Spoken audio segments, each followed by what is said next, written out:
Appreciate you being here this evening. Well, thank you. I thank the member for yielding. And Madam Speaker, I stand deeply concerned today about the state of our economy. Last week, the Department of Labor released the latest statistics for inflation in the United States. It shows that inflation continues to occur here at a rate above 8%, a 40-year high. Even more alarmingly, the Department of Labor says that core inflation has increased in August over the month of July, and that real wages have declined 3.4% on an annualized basis. What that means is that my constituents cannot buy the same quantity of the things that they need this year as they could last year, even if they got a raise for the labor that they produce. Madam Speaker, I hear every single day from constituents who are desperate because of the results of this inflation. And imagine my embarrassment when I have to tell them that this inflation was caused by the actions of their own federal government.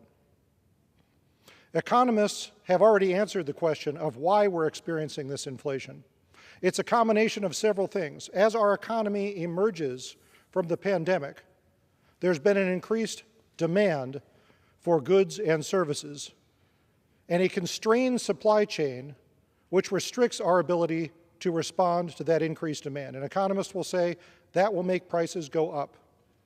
But the other thing that has occurred is that this federal government has dumped almost $5 trillion of excess government spending into our economy over the last 18 months. $5 trillion. To give you an idea of how big that number is in context, normally our federal government only spends about $5 trillion in a given year.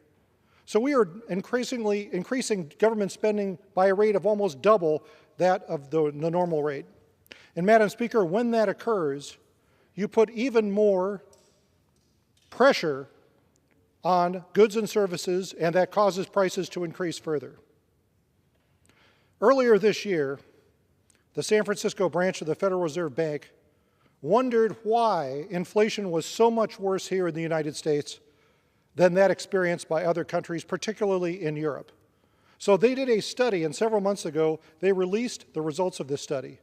And their findings were stark. They said that deficit government spending is at the root cause of why inflation is so much worse here in the United States than it is in other countries.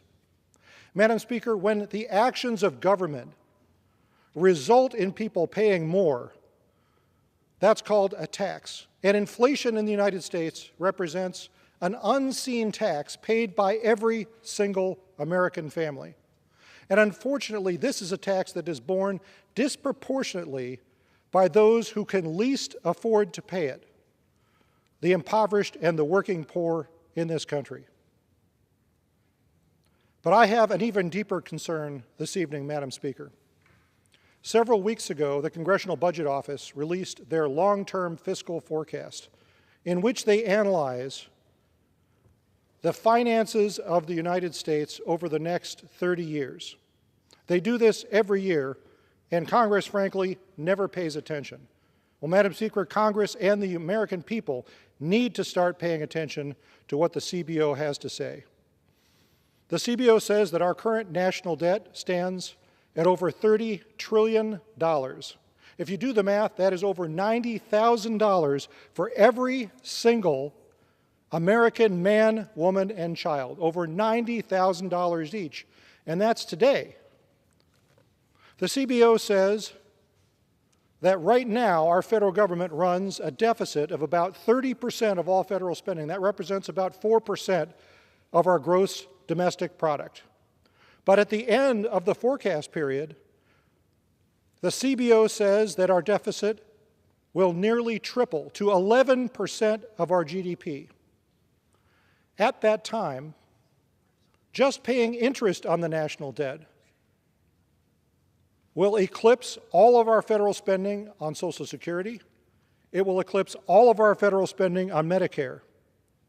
In fact, it will become the single largest expenditure of federal government, requiring over half of all federal tax revenue to pay. Over half. And that's under the current fiscal conditions. Ironically, the Federal Reserve Bank is being forced to raise interest rates as a result of the inflation that this federal government has caused. Every time the Fed takes the action that they are likely to take this week in raising the discount rate by 3/4 of a point, it increases the cost of our interest payments on our national debt by $180 billion a year, which makes the problem even worse. In fact, the CBO says that if the Federal Reserve is forced to raise interest rates by 3 percentage points, and we know that they've already gotten about halfway there, that by the end of their forecast period, just paying interest on the national debt will consume over 100% of federal tax revenues. In other words, Madam Speaker, we won't even have enough money to pay the interest on the debt that we have rung up. That is unacceptable.